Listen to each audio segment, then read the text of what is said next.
And so it is. And so indeed it is. So here we are. Another great good day has dawned, and you and I woke up in it. Isn't that wonderful? Because not everybody did. But we did. And if we did, it was for some good reason and some good purpose. So you and I know, who are embarking upon this thing called the spiritual side of life, wants to, desires to, is purposeful about realizing more of the truth of one's being and all being. I'm knowing that. And of course, fortunately, we're not expected to do it on our own, apart from Spirit accompanying us, which is the main, most wondrous gift. We all have those who are close to us, especially those who are close to us spiritually, helping and supporting and assisting us to be the best of ourselves. Because that's not always easy, as we all know. And we're not always the best of ourselves, as we all experience. And it shouldn't shock any one of us when we're not being the best of ourselves. Why should it shock you if I'm not being the best of myself when you yourself have experiences of not being the best of yourself? That's what I always go to. I say, at the moment, what I'm endeavoring to is never be shocked by anything, but to be open and receptive to understanding it, whatever it is. And so we have to understand that the humanity of us has a life too, as well as the soul of us, the spirit of us. And it's going to do what it's going to do. But thankfully, when we're soul-oriented, spirit-oriented, spiritually oriented, we're able to draw from that amazing grace so that we can keep the humanity of ourselves, moving in the right direction, in the forward direction, in the upward direction, in the expanding direction of good. Yes, we can.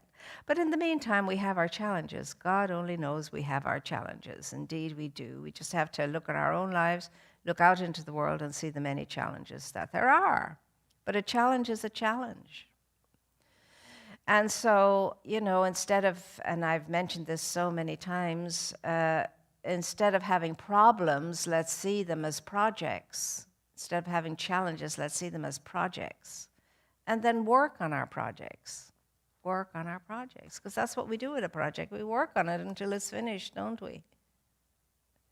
So it's not necessarily the easiest path that we have taken to be a human being on planet Earth right now, but we chose it, and we wanted to come in and be here and help out and be, of some service as we turn things around on planet Earth, so that we can produce a planet of serenity instead of a troubled one.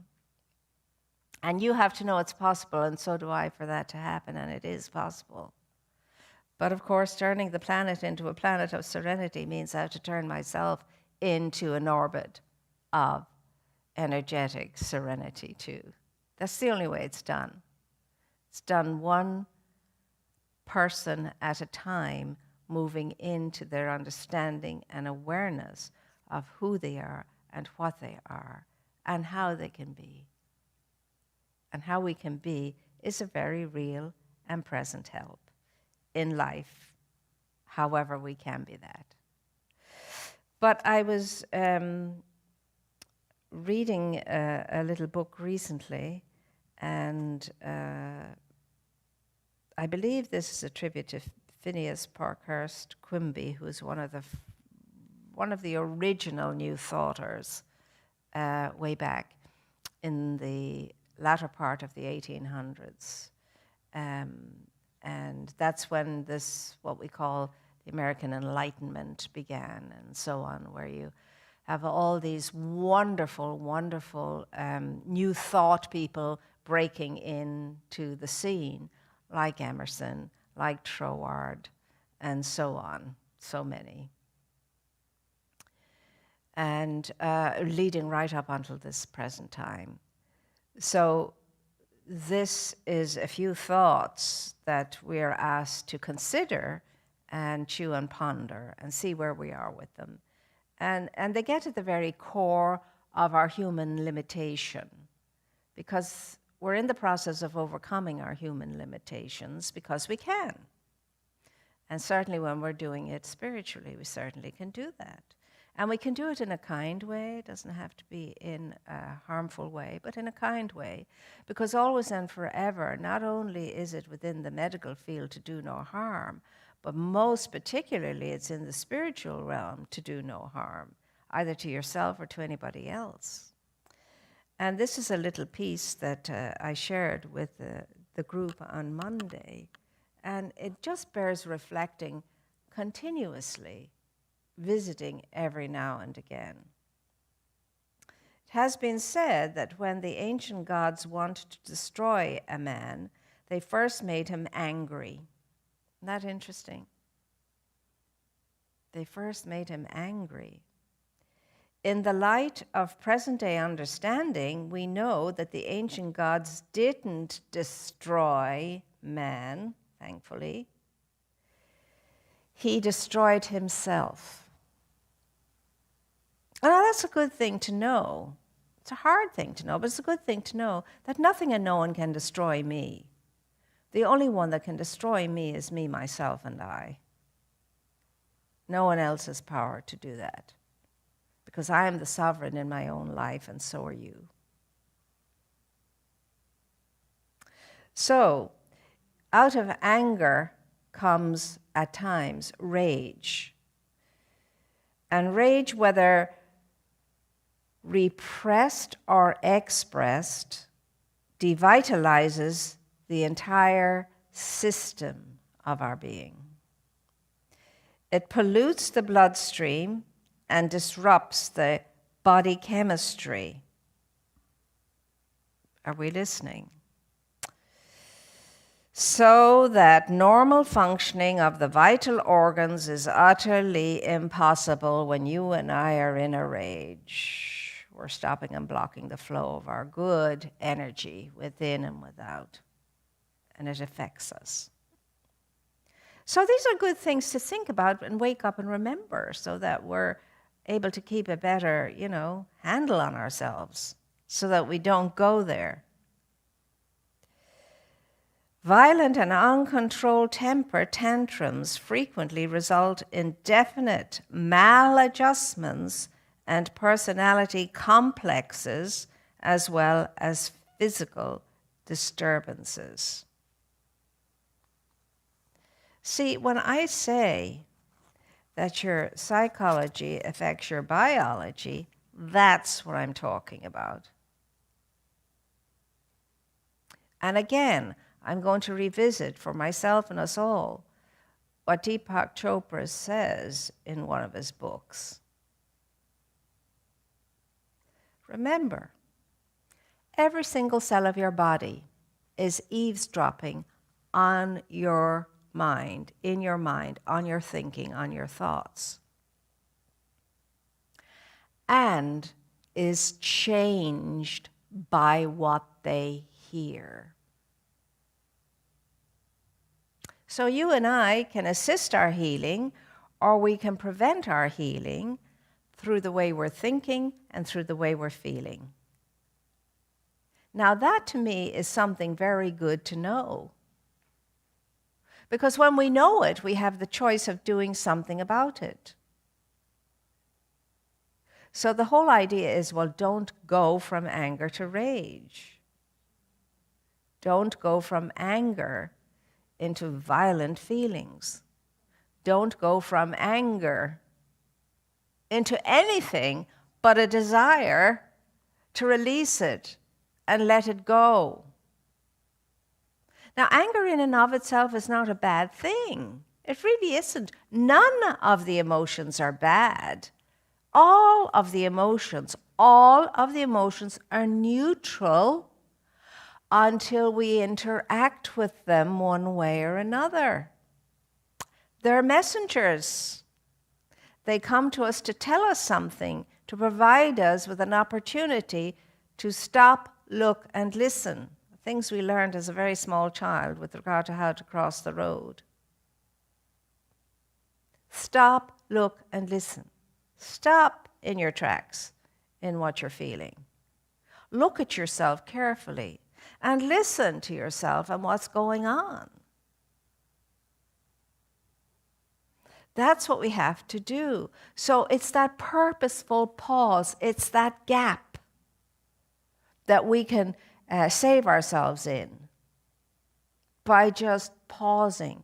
The pausing can just be a deep breath to give us the opportunity to pull ourselves together and to go back from pure, undiluted, emotional reaction to thoughtful response. Now, you and I getting angry constantly and allowing that to turn into a tantrum of some kind or another constantly, we're doing ourselves no good whatsoever. Not at all. We're not solving anything, and we are not gaining anything except maybe an ailment, a headache, a stomachache, whatever, because those little cells are responding. It's like pouring negative acid on those little cells that cause them to shrink. Oh my gosh, here she goes again. Oh Lordy, Lordy, I want to breathe. Now, on the other hand, when you and I are happy and all is going well and so on, those little cells are so fluffed up and so full of vim and vigor and zest and having a great good time of it. Isn't that amazing? Now, seriously, I'm very serious about this. That's called mind affecting matter. And our minds affect the physical aspect of our being. And the way they're affected is through the cellular structure of the body, which gets weakened. Now, if for no other good reason, that is reason enough to behave ourselves, so to speak, not to go there. Now, having said that, I will also say, do not berate yourself when you get annoyed and angry. Just go with the flow of it in this regard only. Let yourself feel what it is like to be angry. Let yourself feel it. Do not, under any circumstances, target any person, place, or thing with your anger. That's the key, according to Thich Nhat Hanh. Just feel the feeling and describe to yourself what the feeling is like in your body. How does it show up in your body? Anger and violent thoughts and rage. What is it doing to you? How does that express itself in your body?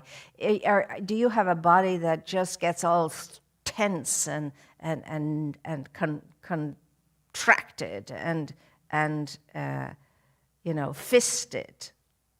Because when you make fisticuffs like that with an angry face and so on, it is so not pleasant. The opposite of that, of course, is to be open and loose and open-handed. Now remember, when you and I are fisticuffing it, we can't receive anything. Closed hands can't receive anything. A closed mind can't receive anything good. A shut down, closed body struggles to have any kind of energy to assist it and help it. And I love to remind us all that you are the sovereign in your own life and living, and no one else has sovereignty over you. You are your sovereign, your own sovereign self. You absolutely are sovereign in what you think, in what you feel, in what you do, in who you are, in what you're being.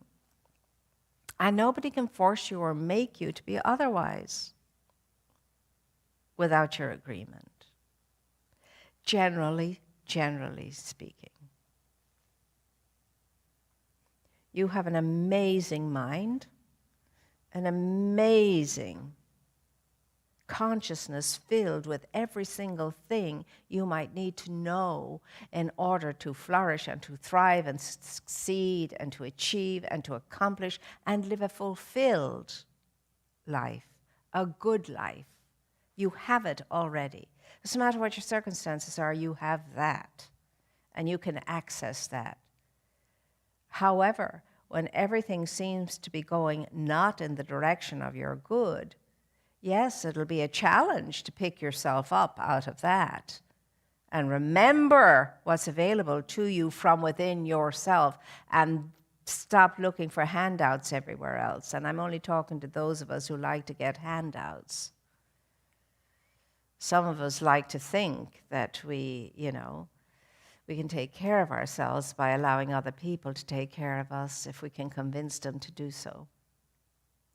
And that's a sovereign choice, and I'm not judging that by any manner or means. I'm just saying there is an easier way to live.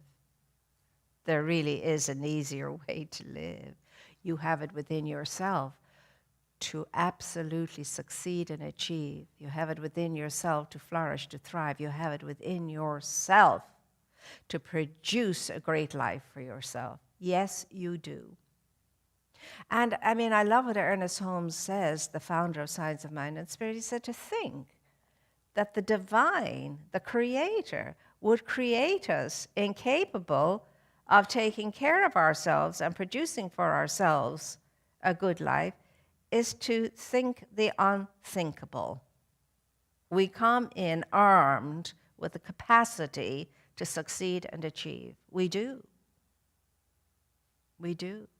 But sometimes the outer world gets to us in such a way that it convinces us of all of the things that we don't have, and convinces us that we're limited, and convinces us that we are in lack, and convinces us that we got the short straw in life.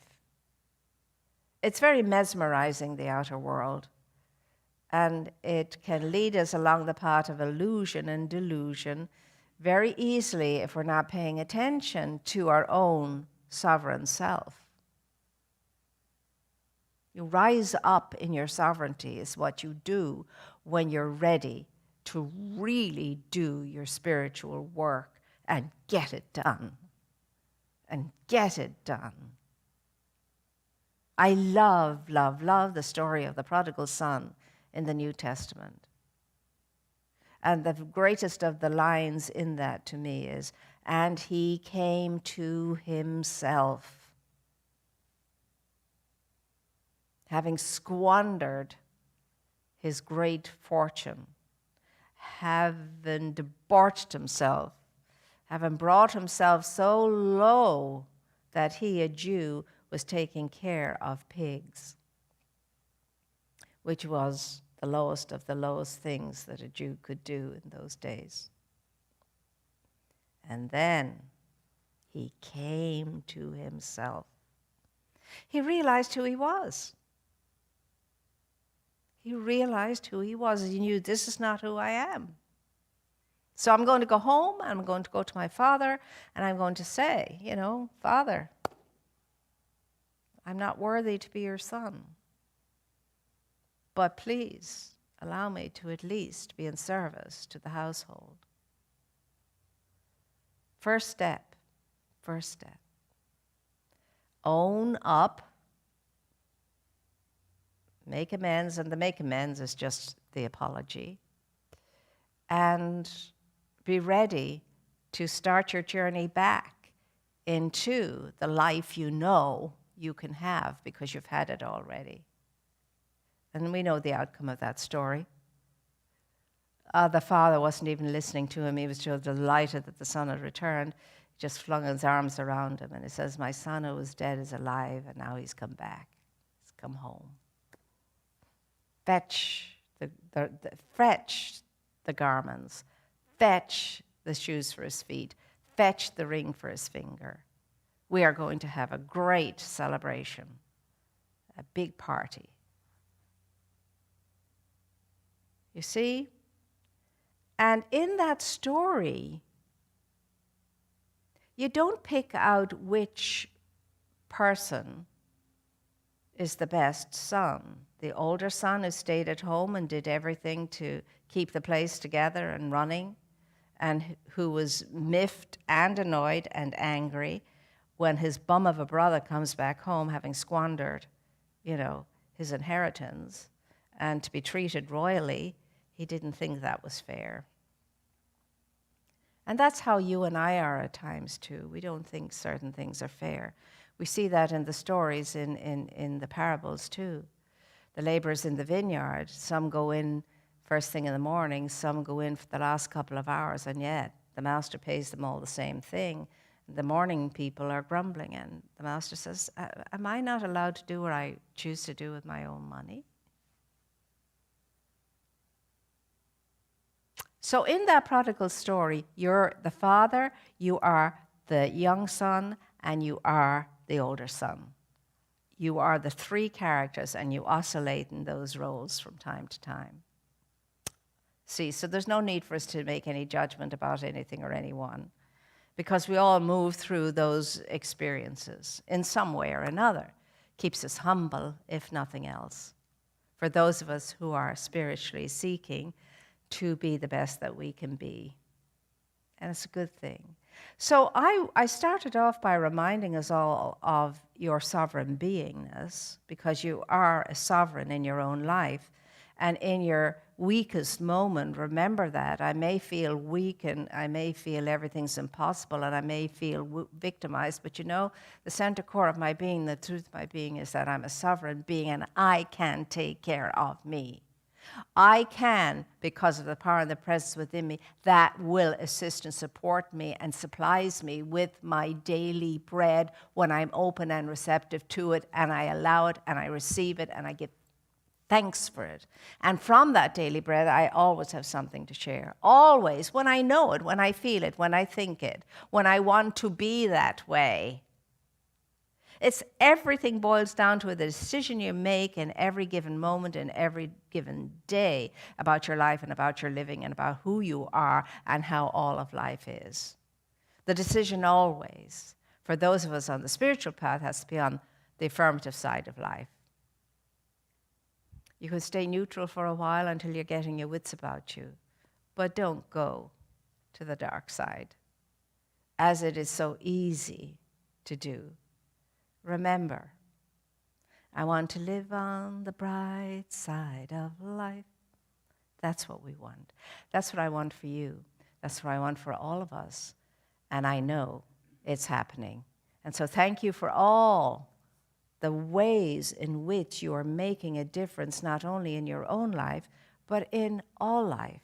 Through your good thoughts, through your good deeds, through your good feelings, through your good desires, through your good, intentional wanting to live the good life that is yours to live. You're amazing, and you're awesome, and you're powerful. So the empowerment is always there for us. We just need to move into it. That's all. So until we meet again, tune in. Just know that you have a powerhouse of prayer supporting you in your spiritual community, and that your spiritual community is very aware of you as an individual, even though you may not hear that in person or any other way. If you're open and receptive to knowing it, you'll feel it in your heart. You really will. And soon we'll be together, and soon we'll be able to converse again in person. And it'll be a wonderful thing. And it'll be something that reminds us that we don't take any of this for granted ever again, and that we're grateful to mix and mingle with kindred souls who want life to be the best that life can be for every single person on the planet and every living thing. Because that's the only way we're going to realize on this planet a planet of serenity. So I will now go and do what I normally do, and that is to get something from my daily bread so that I can bless it and share it and pass it on. And so let's do that now. Take our gift between our blessing and giving hands and say, divine love consecrates my gift. It goes forth to heal, to bless, to prosper all those who give and all those who receive. I rejoice in the sharing of my good, and I release my gift, my good, with love. And so it is. And my dear ones, until we meet again, know that you are upheld in prayer. Know that you're loved, know that you're appreciated, and know that you're essential. You are an essential element in this life of ours and in its wonderful healing and advancing and growing into itself as the sovereignty of Spirit's own life and living. Take care now. I'll leave you the way I do the children and the way they leave us. And so it is.